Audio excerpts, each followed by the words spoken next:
खुलुमबाय दिनैनि एनबिएननि रादाबखौ फरायदों जारिमिन बरगयारिया दिनैनि गाहाय रादाबफोराव दङ सुबुंथिनि थान्दै मुंख्लं बिनेश्वर ब्रह्मनि 17थि बोसोरारि गोसोखां मुंख्लं सान फालिदों 6 नम्बर बेटेलियन एसएसबिआ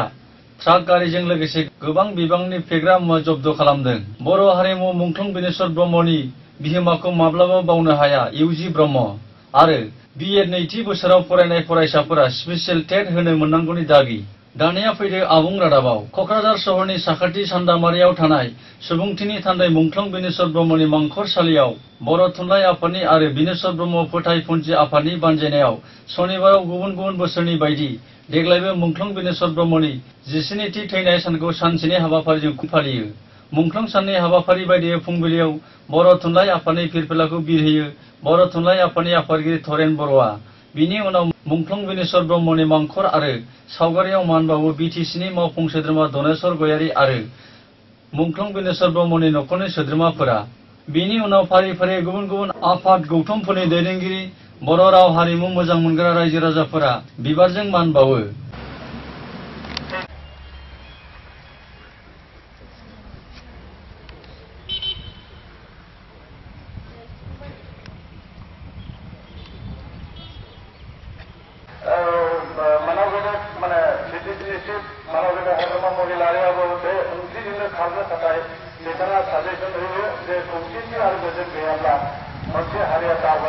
डेभेलपमेन्टेल खामानि मावनो हाया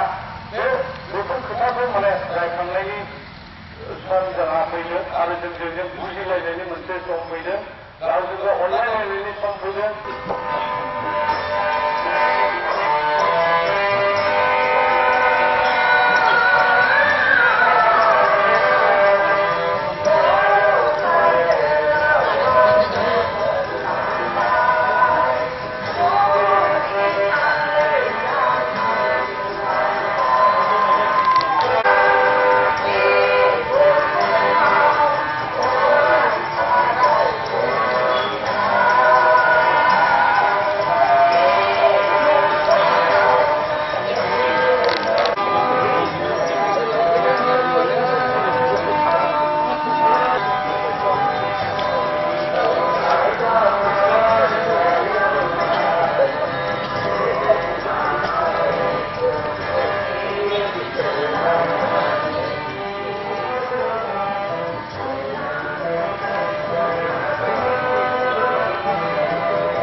उदखारिनि गुलिजों 2000 इं मायथाइनि 19 आगस्टआव जिउ गोमानांनाय बर' थुनलाइ आफादनि आफादगिरि मुंख्लं बिनेश्वर ब्रह्मनि जिउमाया जाहाथे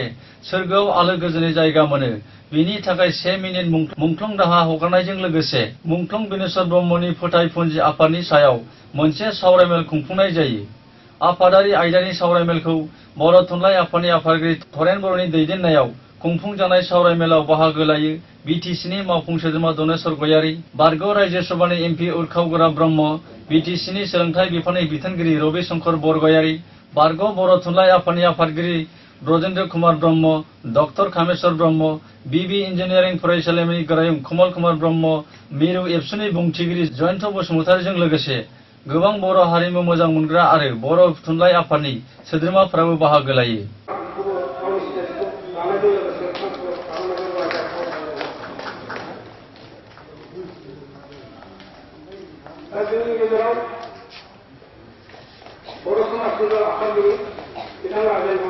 थांनाय कालचार गैला गोबां दुब्लियाव ओरैनो खालि थाबाय गोबां मानसि ओरैनो बेकार थाबाय जोंनि दुब्लियाव गुबुनफ्रा हाबफैजोबबाय फैबाय थानाय जोंनि पार केपिटा इनकामा क'क्राझाराव जेसेबांखि जों साना मानो सोरनावबासो पार केपिटा इनकामा बुरजा जाहैगोन जोंनाव नङा जिहेतु जोङो माखासे जिनिसखौ जोङो मावनो हालाङासै बेनिखायनो जोङो कनस्ट्राक्टिभ भाबे सिन्था खालामलायनानै भबिष्यत आवगायलाङाबा गोरोन्थि जाबाय थागोन आरो बेनि जों बे थाबाय थानाय मानसिफोरनि जे टाइटेल बे टाइटेला जोङो बयबो मूर्ख टाइटेलसो जों मोनसिगोन बेनिखायनो जों बेनिफ्राय बारग'नो थाखाय फैबाय थानाय गावनि फिसा फिसौ गावनि न'खरनि गामिनि सुबुरियानि मानसिफोरखौ जोङो साफा साफा मानसि खालामनायाव दायथ' लानाया दरखार दं नङैजों नङा नङैजों नङा बे नङैजों खोथा बुंलायबाय थानानैनो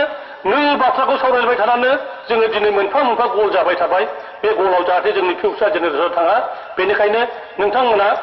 फैबाय थानाय जेनेरेसनखौ जाहाथे साफा साफा जोङो हिउमेन रिसोर्स मानव सम्पद जों खालामनो हायो बेखिनिखौनो आं खावलायबाय 17थि मुंख्लं बिनेश्वर ब्रह्मनि मुंख्लं सानाव बाहागो लानाय बर' थुनलाइ आफादनि आफादगिरि तरेन बर'आ बुङोदि मुंख्लं बिनेश्वर ब्रह्मआ बर' हारिनि सासे सैथोखौ मोजां मोनग्रा हारि अनफावरि बर' राव थुनलाइ मोजां मोनग्रा सासे गोख्रों दैदेनगिरिमोन। बेबायदि हारिनि सासे गोख्रों मावथि जोहोलावखौ उदखारिफोरा बिजिरनाय गैयालासे खास्रि बिस्रि जिउ फोजोबस्रांनाया जोबोद मुगैथाव आरो दुखुनांथाव। बिनिखायनो जाहाथे इयुनाव उदखारिफोरा बेबायदि हिंसायारि हाबा मावनो हाया बिनि थाखाय खौसे जानो बयखौबो खावलायो। যৌথ প্রচেষ্টাত আমাৰ শহীদ দীনেশ্বৰ ব্ৰহ্ম বড়ো সাহিত্য সভাৰ প্ৰাক্তন সভাপতি তেখেতৰ 17তম মৃত্যু দিৱস আজি পালন কৰা হৈছে। আমি আশাবাদী দীনেশ্বৰ ব্ৰহ্মৰ যিটো দৰ্শন তেখেতৰ 2000 চনৰ আজিৰ তাৰিখত তেখেতক আততায়ী গুলীয়ে মাৰিছিলে, ঘৰৰ ভিতৰতে মাৰিছিলে। তেখেত তেতিয়া সভাপতি আছিল বড়ো সাহিত্য সভা। এজন সংস্কৃতিবান, এজন সাহিত্য প্ৰেমী, এজন ব্যক্তিক এনেকুৱা অন্যায়ভাৱে আততায়ীয়ে গুলীয়াই হত্যা কৰাটো জাতি তথা আমাৰ বড়ো জাতিৰ কাৰণেই হওক বা সমগ্ৰ ভাৰতবাসীৰ কাৰণেই হওক এটা অপূৰণীয় ক্ষতি বুলি আমি কৈছোঁ। কাৰণ এনেকুৱা সাহিত্যপ্ৰেমী বা সমাজৰ এজন ভাল চিন্তা কৰা, শান্তি সম্প্ৰীতিৰ কাৰণে চিন্তা কৰা, সন্ত্ৰাসবাদীৰ বিৰুদ্ধে মানে মাত মাতা এজন ব্যক্তিক এনেকৈ অন্যায়ভাৱে হত্যা কৰাটো ঠিক হোৱা নাই। আমি বুদ্ধিসম্পন্ন লোকসকলে চিভিল ছ'চাইটিৰ মানুহবিলাকে আমি গৰিহণা দিছোঁ তেনেকুৱা যাতে আৰু কাৰ্যকলাপ নহয় বা তেনেকুৱা ধৰণৰ যাতে ঘটনা নহয়। क'क्राझार जिल्लानि रानिगुलियाव थानाय 6 नम्बर बेटेलियन एसएसबीआ शुक्रबाराव मोनसे स्रोत सुलुंनि बिथाजों संदाननानै चिरां जिल्लानि रुनिखाता पुलिस थानानि सिङाव थानाय भारत भुटान हारिमायारि सिमना ओनसोलनि दादगारिनिफ्राय सिखावै लाबोखोमानाय 3204 बथलजों लोगोसे BP 1A 0533 नम्बरनि गंसे भुटाननि ट्राक गारिजों लोगोसे सासे सुबुंखौ हमनो हायो।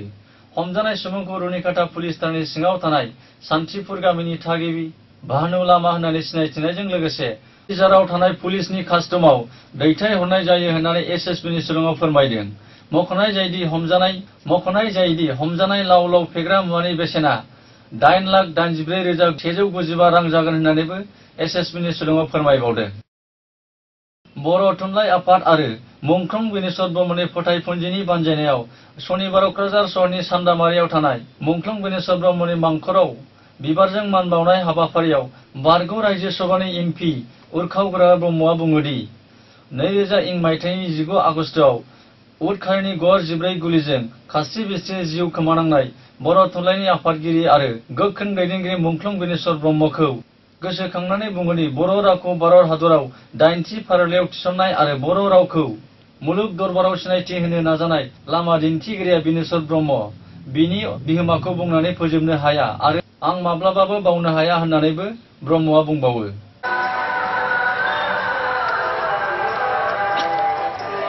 सुबुंथिनि थाखाय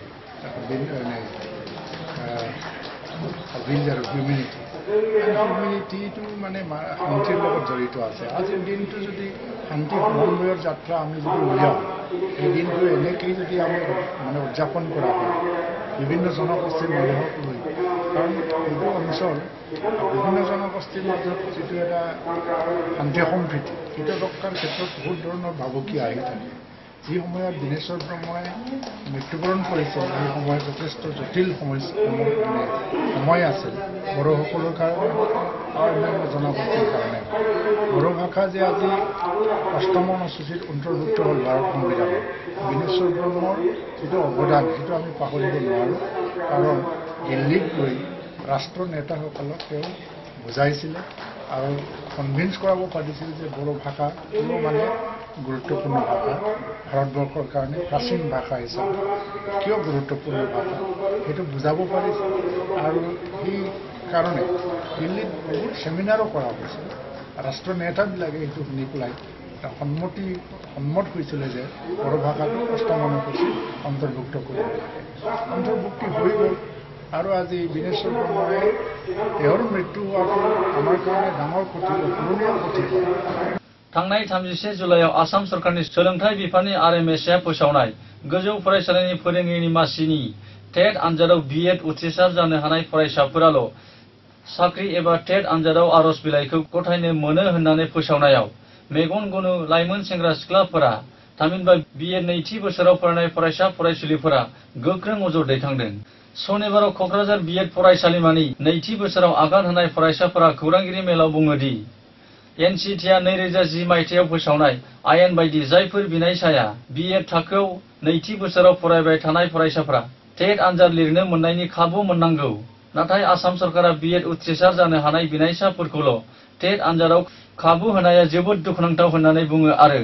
आसाम सरकारा बीएड नैथि बोसोराव आनजाद लिरनाय फरायसाफोरखौ स्पेशल टेट आनजाद लिरनायनि खाबु होयो खौरांगिरि मेलनि गेजेरजों आसाम सरकार आरो सोलोंथाइ मन्त्रि डक्टर हिमन्त बिश्व शर्मानिसिम दाबि दैखाङो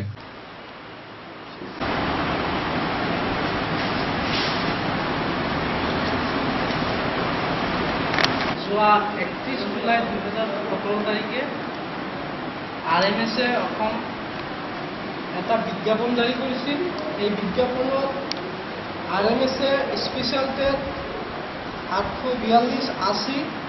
বিজ্ঞাপন জৰিয়তে অসমীয়া মাধ্যম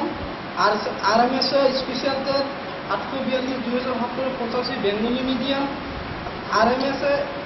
স্পেশাল টেট 842-75 হিন্দী আৰু 70 বড়ো মিডিয়ামৰ টেটৰ কাৰণে এটা বিজ্ঞাপন দিছিলে য'ত বিএডটো বাধ্যতামূলক হ'ব বুলি কৈছিলে তাত বাধ্যতামূলক লিখি দিয়া আছিল যে বিএড নহ'লে ষ্টুডেণ্ট বা যিকোনো কেণ্ডিডেটে তাত এপ্লাই কৰিব নোৱাৰে ইতিমধ্যে আপোনালোকে গম পালে যে আজি আমি এই অনুষ্ঠিত কৰা সভাখনৰ জৰিয়তে এটা অতি গুৰুত্বপূৰ্ণ আৰু তাৎপৰ্যপূৰ্ণ কথা আমাৰ অসমৰ শিক্ষামন্ত্ৰী ডাঙৰীয়াক জনাব বিচাৰিছোঁ যে যোৱা 31 জুলাই তাৰিখে অসমৰ শিক্ষা বিভাগৰ ফালৰ পৰা অসম চৰকাৰৰ শিক্ষা বিভাগৰ ফালৰ পৰা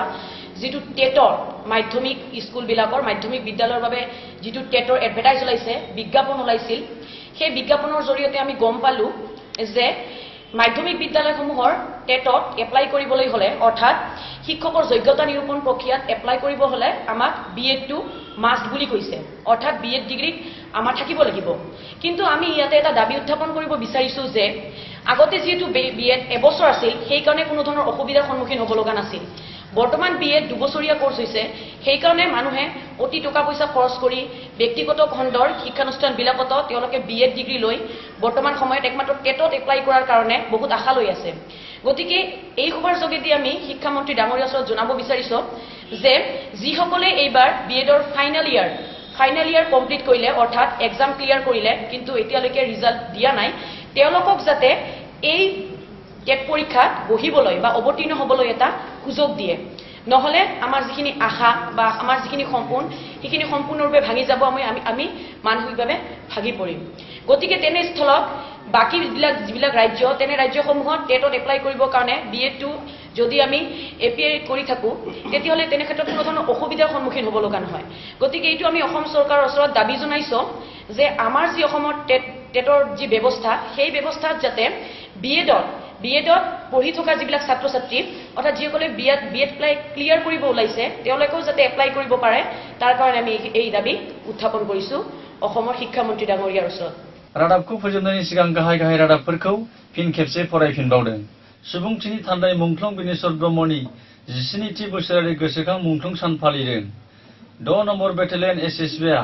ट्राक गारिजों लोगोसे गोबां बिबांनि फेग्रा मुवा जब्द खालामदों बर' हारिमु मुंख्लं बिनेश्वर ब्रह्मनि बिहोमाखौ माब्लाबा बावनो हाया इउजि ब्रह्म